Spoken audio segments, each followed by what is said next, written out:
Okay, welcome back. We just discussed in part one that one of the red flags that you were in a high control religion is that you were not allowed to take literature from householders or anybody else who wanted to share their beliefs regarding spirituality, religion, etc.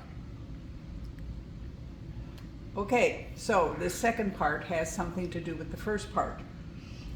And Allie clarified well that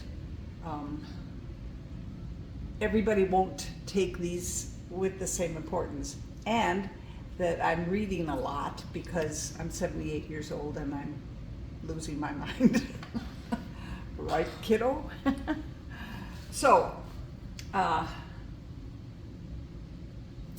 there were things that gave me pause, but mainly I realize now that I was already letting the society control the information I was taking in and making big decisions in my life.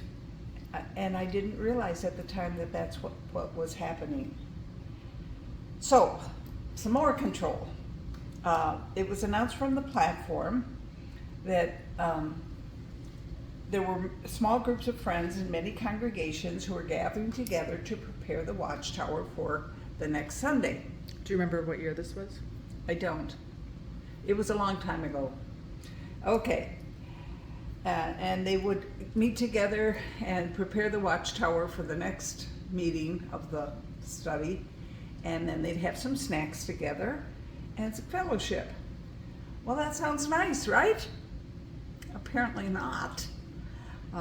The reason given that we shouldn't have that extra meeting was that there should be no meeting besides ones that were organized by the Watchtower Society. At that time, many decades ago, there were 5 meetings that we had. And I'm thinking at that time, what? Is this some kind of competition? I didn't do it because I wasn't interested in adding another meeting to my schedule. My kids were small and it was not going to happen. So this is why I didn't pay more attention. The announcement didn't actually apply to me. The kids were small and enough was enough at that time.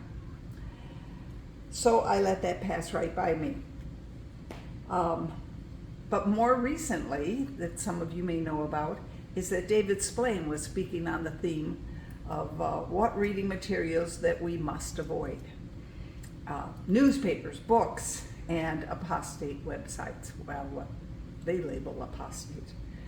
And all of them were telling lies, especially the victims of child sexual abuse. And actually, remember, Allie, I felt that way when you told me about Candace Conti, that I thought, oh, maybe she was going to win a case and get a big payout. So when you started telling me about her, I didn't fall for it, or I didn't accept it. And this, let me look just briefly. Splain said that even the newspaper reporters were influenced by the apostates. How would that be possible? But one active witness was angry about that speech, and as though David Splain had just thrown the victims of child sexual abuse under the bus as liars. And that witness had good reason to be angry because he was a victim of sexual abuse himself. Well, I thought about this. It's strange that so many people accept things and don't get a second opinion. This is serious stuff, and it can affect one's life. It's like accepting the opinion of one doctor about a very serious health issue in your life. Why might, well, like maybe an invasive procedure or an implant of some kind. Stop it, Allie, it's not. Okay, so what if something serious is wrong with your health and you need an implant or a drug is recommended? Ugh. What about thalidomide? That was a terrible one. Do you know about it? It happened many decades ago and children were born deformed. Okay, well, it's my guess that the majority of people don't investigate further. And what are some of the reasons?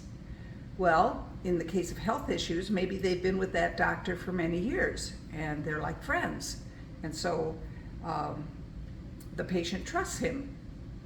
Another reason is maybe the patient is worried that he would insult the doctor, suggesting that you do want a second opinion.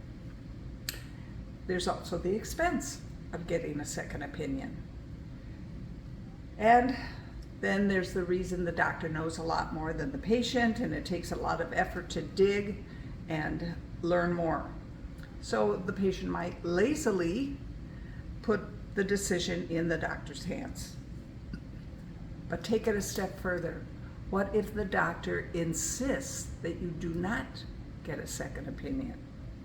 Wouldn't that raise a red flag?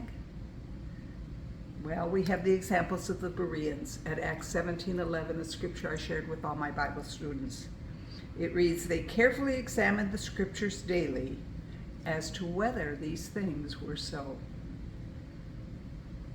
I beg you to do that.